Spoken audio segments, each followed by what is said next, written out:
کل مذهب شیعه بدعت، کل ایده رافضی ها و صفوی ها نوآوری در دین است، ربطی به دین نداره. فقهشون بدعت، حدیثشون بدعت، عقیدهشون بدعت، عملشون بدعت، همه چیز کارهایی که دارن انجام میدن بدعت، بدعت در بدعت، صاحب گمراهی شدید.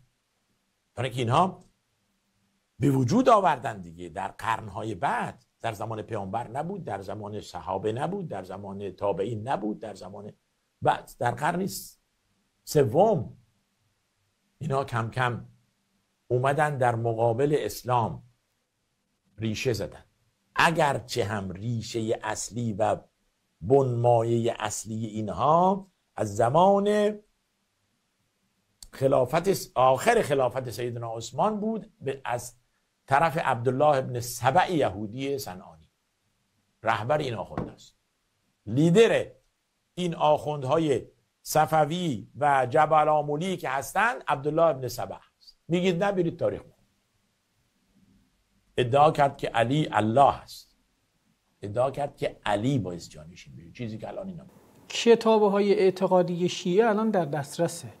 کتاب‌های اعتقادی شیخ مفید هست، شیخ صدوق هست، علامه کراجکی هست، علامه هلی هست، محقق هلی هست، صدها کتاب اعتقادی علمای درجه یک شیعه هست. تو معارف توحید، معاد، نبوت، دونه دونه عقاید ما یا مستند به عقل قطعیه، یا مستند به نصوص قطعی قرآن، یا مستند به روایات متواتر شیعه و اهل سنت تو اصول عقایدی. خب این کتابای ما هست، آقا برو مراجعه کن. شما آقا من تحدی میکنم یک اعتقاد شیعه رو بیارید از کتابای ما، کتابای اعتقادی ما، که آقا بگید اینجا شیعه استناد داده به حرف عبدالله ابن سبع یهودی. استنادهای ما یا عقل، یا آیات قرآن، یا روایات قطعیه. چرا دارید دروغ به مردم میگید؟ نکته بعدی، خود عبدالله ابن سبع، بله ما یه سری روایاتی داریم، در اصول کافی هست، در کتاب سلیم هست، در منابع دیگه امام هست. یه شخصی اومد ادعا کرد که امیرالمومنین علیه السلام دارای ربوبیت به ذات، ایشون دارای مقام الوهیت، امیرالمومنین علیه السلام گرفت کشتش، خفش کرد با دود. ما اعتقادمون همین رو گرفت کشت. خب شیعه اینا روایاتش آورده. شیعه کشته شدن و مشرک بودن و منحرف بودن و قلاتی مثل عبدالله ابن سبع تو کتاباش داره. شما چه جوری دارید ما رو متهم به این میکنید؟ هیچ شیعه‌ای تو کتابش نداره که اعتقاد من اینه که حضرت علی علیه السلام اللهه. هیچ کسی نداره. فتاوای علمای بزرگ ما در کتاب الطهارات، علمای بزرگ ما صاحب جواهر، شیخ انصاری، محقق خویی، شاگرداش آقا همه دارن کسی که قائل باشه که حضرت علی علیه السلام علیه بالله خدای جسمانی هست، ما گفتیم این کافر مشرک نجس از دین خارجه. سریع هست یک سرچ بزنید شما پیدا میشه اینا. این نکته بعدی. نکته بعدی که میخوایم بررسی بکنیم، یه مقدار بایستیم ما جریانی نگاه بکنیم. ریشه این تهمت هایی که به شیعه زده میشه از کجاست؟ بیننده های عزیز، دوستان گرامی، بررسی هایی که ماها نشون دادیم، ماها دیدیم، به این نتیجه رسیدیم که ریشه این حرف برمیگرده به جریان های اموی، جریان های ناصبی زمان ائمه علیهم السلام. خب کتابی خود علمای اهل سنت نوشتن، بذل المجهود فی اثبات مشابهت رافضه للیهود. خب 3 جلده، خواسته زور زده اینجا گفته که آقا شیعه ها شبیه یهودیان. البته علمای ما دونه دونه‌ش جواب دادن، جواباش هم ان شاءالله بررسی میکنیم خدمت دوستان میگیم. ایشون اومده خودش در صفحه 16 کتاب خودش گفته اولین کسی که اومد این حرفا به شیعه زد عامر ابن شراحیل شعبیه. خب شعبی رو برید شرح حالش رو بخونید، دشمن امیرالمومنینه. شعبی ناصبیه. شعبی همین کسیه که اومد گفت آقا فقط در جنگ جمل 2 تا صحابه بودن، بدری بودن با حضرت علی علیه السلام. همونجا هم ذهبی زده تو دهنش گفته تو داری دروغ میگی. دشمنی های شعبی با اهل بیت علیهم السلام یه چیز روشنیه، شرح حالش رو برید بخونید. یه کسی که دشمن اهل بیت علیهم السلام اومد این اتهام به شیعه زده، اونم زمان تابعین. صحابه هم تازه اینو نگفتن، تابعین گفتن. تازه همین حرفی که اومدن به شعبی بستن، گفتن شعبی این اعتقادا داره، از طریق یک شخصیه که دروغگویه. یک کتابی به نام براءت الشیعة الامامیه من العقائد و الاحکام الیهودیه. آقای علی آل محسن اومد این کتاب نوشته، جواب همین اتهام ها هستش. کتاب خیلی خوب و جذابیه. در چاپ اولش ایشون اومده همین سندی که آقایون مستند کردن گفتن شعبی این حرفا زده، اولین کسی بودی که این تهمت زده، گفته همین حرفی هم که شما به شعبی بستید دروغه. چرا؟ میگه در سندش یک شخصی به نام عبدالرحمن ابن مالک ابن مغول وجود داره. حالا ابن مغول کیه؟ ابن مغول ابو علی صالح ابن محمد اومده گفته که عبدالرحمن ابن مالک ابن مغول اکذب الناس، دروغگوترین آدمه. خود ابو زکریا اومده گفته که آقا ابن مغول اصلا لیس بشیء، هیچ ارزشی نداره. یحیی ابن معین اومده گفته که از امیرالمؤمنین در حدیث اهل سنت و رجال اهل سنته، گفته که اصلا این آقا ثقه نیست، قابل اعتماد نیست، این آقا کذابه، دروغگوه. ابو زهره گفته که اصلا هیچ ارزشی نداره. احمد ابن حنبل احادیثش رو پاره میکرد، گفته بابا این از اون اولش هم دروغگو بوده. بعد و همینطوری جوزجانی گفته ضعیفه. ابو داوود سلیمان ابن اشعث گفته که آیت من الآیات الکذب، این از اون آیه ها و اون علامت های بزرگ دروغگوییه. و گفته که این آقا جعال، دارقطنی گفته متروک، بخاری گفته که اصلا احادیثش حرفاش هیچ ارزشی نداره و همینجوری متعدد. خب الان از 10 نفر از علمای بزرگ رجالی خودتون آوردیم آقا ابن مقبل که این حرفا بسته به شعبی کذاب، دروغگوی، بی ارزشه. اون وقت این آقای وهابی میاد مستند به حرف یک کذاب از یک ناصبی شیعه را داره میگه عقایدش از یهوده. ببینید چقدر سستن آقایون، خونهشون خونه عنکبوت بی ارزشه. بعد نکته بعدی که میخوایم خدمت دوستان عزیز مطرح بکنیم اینه که آقا شما خونه خودت از شیشه است، به خونه همسایه سنگ پرت نکن. هیچ مستندی نشون ندادی. من از صحیح ترین منابع شما استدلال میارم که گوشت و پوست و مغز و استخوان شما با عقاید یهودیه. خب دلیل من چیه؟ روایت اول از کتاب صحیح بخاری که دیگه شما صحیح بخاری همه روایاتش رو قبول دارید، نمیتونید انکارش کنید. اگه یه روایت صحیح بخاری رو رد بکنی مرتدی. چرا؟ چون میگن اجماع امت اینه که این روایت ها درسته. در همون چاپ یک جلدی چاپ دار ابن کثیر صفحه 655 خیلی عجیبه این فراز. عبدالله ابن عباس حبر الامه هستش، صحابی، روایتاش هم شما همه قبول دارید. عبدالله ابن عباس بنده خدا مسلمون های زمان خودشا خطاب قرار میده که خیلی هاشون هم صحابه و تابعین بودن. میگه که یا معشر المسلمین، ای مسلمونا، کیف تسألون اهل الکتاب، چرا در مسائل دینی میرید از اهل کتاب، از یهودی یا از مسیحی ها میرید سوال میپرسید؟ و کتابکم الذی انزل علی نبیه احدث الاخبار، در حالی که این قرآن که به پیغمبر شما نازل شده آخرین اخبار غیبی داخلشه، چرا میرید از اهل کتاب سوال میپرسید؟ ببینید دغدغه عبدالله ابن عباس صحابی بزرگا مشکلش اینه که همه مسلمون ها اهل کتاب شدن، آقایون آبش خور فکریشون، سوالات دینیشون رو به جای اینکه برن از قرآن بپرسن میرن از کی میپرسن؟ از اهل کتاب میپرسن. بعد ادامش خود عبدالله ابن عباس ناراحت میشه، ناراحتی خودش هم میاد ابراز میکنه. این روایت صحیح بخاری، بیاد جواب بدید. یعنی شما کی میگید ما فقهمون و عقیدمون رو از سلف صالح میگیریم، از 3 قرن اول اسلامی میگیریم؟ صحیح بخاری گفته که 3 قرن اول شما، صحابه شما کلا به جای اینکه برن عقایدشون از قرآن بگیرن میرفتن از اهل کتاب میگرفتن. شما عقایدتون از این آقایون میخواید برید بگیرید.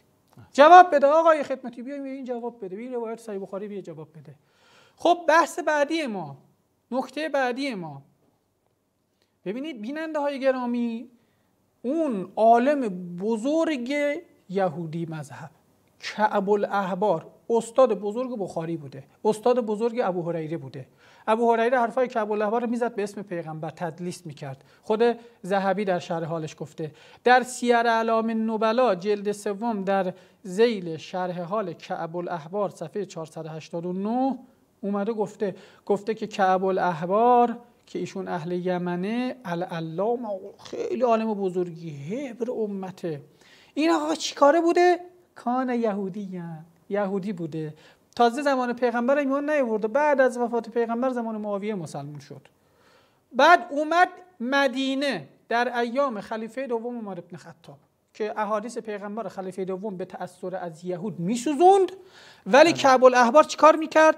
زمان خلیفه دوم فجالس اصحاب محمد صلی الله علیه و آله و سلم، برای صحابه ماسون اعظم عالم درجه یهود، عالم درجه یک یهود کلاس گذاشته. جالسه یعنی مجالست باهاشون داره. چی میگفته بهشون؟ قرآن میگفته؟ حدیث میگفته؟ نه، قرآن که هیچی، حدیث هم که باید سوزونده بشه. یحدثهم عن الکتب الاسرائیلیه، برای اینا از معارف یهود نقل روایت میکرد. اینقدر از این بنی اسرائیلیات وارد کتب اهل سنت شده که خدا میدونه.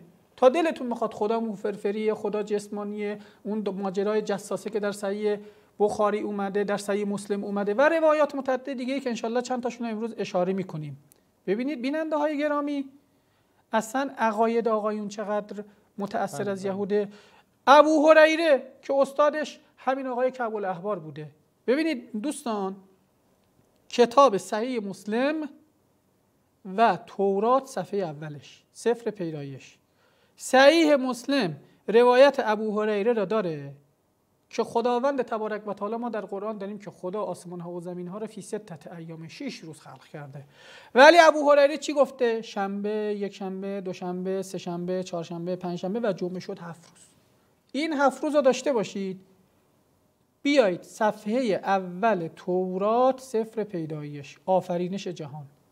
خداوند آسمان ها و زمین ها و آفرینش جهان چند روز خلق کرد؟ روز اول اینو خلق کرد، روز دوم اینو خلق کرد، سوم، چهارم، پنجم، روز ششم، روز هفتم هم خدا آفرینش رو تموم کرد. 7 روز خلق کرد. ابو هریره هم یهودی بوده، استادش هم ماسون اعظم آقای کعب الاحبار بوده. خدا 6 جای قرآن گفته که 6 روز. این آقا مثل تورات اومد گفت 7 روز. یعنی چی؟ یه ذره فقط کافیه تلنگر بهت برادر. افکارش خیلی متمایل بوده. نه این متمایل چی؟ عین همونه. از تمایل گذشته. آقا حرف همونو داره میاد میگه. بله. بعد خیلی عجیبه، امیرالمومنین علیه السلام وقتی به حکومت رسید اصلا ممنوع کرد.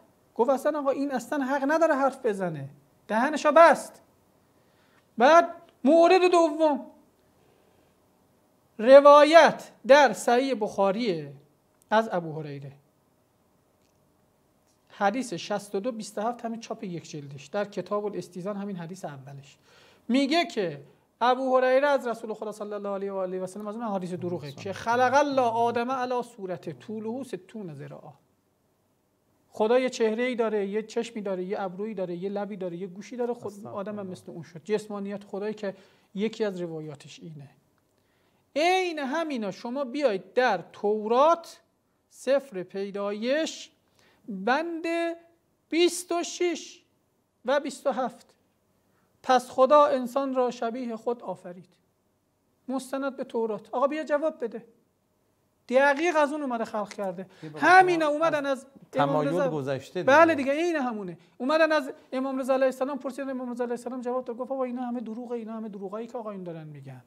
ائمه علیهم السلام جواب این اسرائیلیات تو زمان امامت خودشون میدادن. بله. بعد صحابه بعدی فرزند عمرو و عاص در کتاب البدایه و النهایه جلد دوم برای ابن کثیر، از معتبرترین کتاب‌های بحث شرح حال و بحث سیره صحابه هستش که نوشته شده. خب یه بحثی ایشون مطرح میکنه در ذیل تفسیر یکی از آیات. به اینجا میرسه میگه خب بابا این روایت هایی که ذیل این آیه اومده روایت های عجیب و غریبیه. بله. اصلا ما نمیتونیم این روایت ها را قبول بکنیم و بپذیریم. خود ابن کثیر میگه بابا این حرف خیلی عجیب و غریبی که ذیل این آیه اومده زده. میگه شاید این حدیث که انه من از زاملتین اللتین اصابهم عبدالله ابن عمرو ابن عاص یوم الیرموک، میگه این از اون دوتا خورجین کتابی بوده که ابن عمر ابن عمرو، عبدالله ابن عمرو ابن عاص از یهودی ها در فتح یرموک گرفته. دوتا خورجین کتاب گرفته، شروع کرده از رونا خوندن و نسبت دادن به اسلام. ببینید میگه فیها اسرائیلیات، تا دلتون بخواد حرفای بنی اسرائیلی حرفای یهود و نصاراست. از اینا اومده روایت کرده به اسم اسلام در تفسیر قرآن، توش هم منکرات، غرایب، عجایب از این مزخرفات. حضرت آدم طولش نمیدونم چقدر، نمیدونم این یکی اینجوری شد اونجا اینجوری شد، از این چرت و پرتایی که تو کتابای تفسیری اهل سنت تا دلتون بخواد هست. خب آقا این حرف یهوده، مستندم کتابای خودتون رو بیاد جواب بده. مورد بعدی، این خیلی عجیبه، تحلیل جریانی ما نگاه میکنیم. یک جا روایت با سند صحیح در کتاب بذل المجهود در جلد 11 اهل سنت با روایت با سند معتبر در صفحه 393 دارن که ابو هریره گفت پیغمبر اکرم صلی الله علیه و آله و سلم فرمود که حدثوا عن بنی اسرائیل ولا حرج، راحت باشید هر چقدر دلتون میخواد از بنی اسرائیل روایت نقل بکنید، هیچ مشکلی نیست، تا دلتون میخواد بگید. حالا دروغه ها، خود عمر یه روز تورات استنساخ کرده بود، اومد شروع کرد تو نماز جمعه پخش کردن، پیغمبر به شدت غضبناک شد، ناراحت شد، جلوشو گرفت، گفت آقا اگه حضرت موسی میاد پشت سر من نماز بخونه، حرفای منو گوش میکنه، تو چرا داری تورات پخش میکنی بین مسلمان‌ها، افکار انحرافی اونا رو پخش میکنی؟ میخوام روی که مقدار روی این بیشتر تبیین بفرمایید. بله، این تحلیل جریانشه. از یک طرف حرفای بنی اسرائیلی در طرح یک توطئه‌ای کاملا گفتنش اشکال نداره، حرفای خود پیغمبر چی؟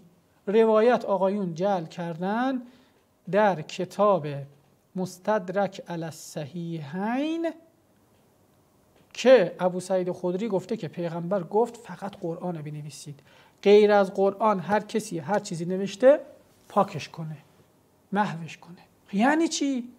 ببینید دوستان، کاملا همپوشانی. بنی اسرائیلیا رو بگید، حرفای یهودی رو بگید، هیچ اشکالی نداره. حرفای پیغمبر چی؟ نه نگیره، فقط قرآن حسبنا کتاب الله.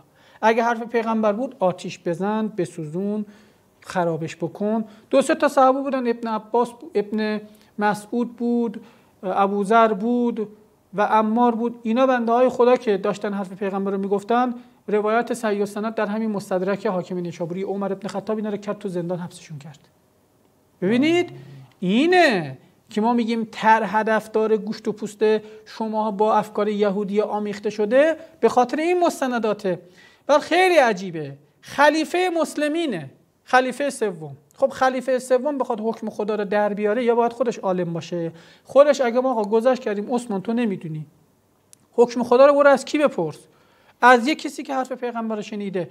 در حالی که در کتاب مطالب العالیه برای ابن حجر عسقلانی جلد 5 یک ماجرای خیلی عجیبی در بحث احکام زکات میاره. بله.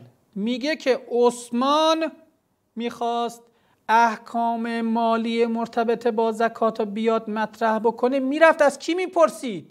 از ابوذر میپرسید، از امیرالمومنین میپرسید، از عمار میپرسید؟ نه، میرفت از کعب الاحبار میپرسید. کعب الاحبار دم دستش بود. آقا برید ببینید روایاتشو. یه حرف عجیب و غریبی کعب الاحبار تو جواب میگه، ابوذر رحمت الله علیه رضوان الله علیه ناراحت میشه. همون برخورد سفت و سختی که ابوذر به درستی با آقای کعب الاحبار انجام میده. ببینید جامعه اسلامی وضعیتش به کجا رسیده. بعد تو صحیح بخاری روایت هستش، همین احکام زکات اسلامی آقای عثمان اجرا نکرد، دروغ‌های کعب الاحبار عملی کرد. مسلمانان ناراحت شدن، دیدن آقا فساد اقتصادی شده، بنی امیه بر گرده همه سوار شدن، دلوپی دارن کل جامعه اسلامی رو میخورن. چی شد؟ اومدن اعتراض کردن. اونجا واسطه میشدن، یا علی بیا مشکل حل کن.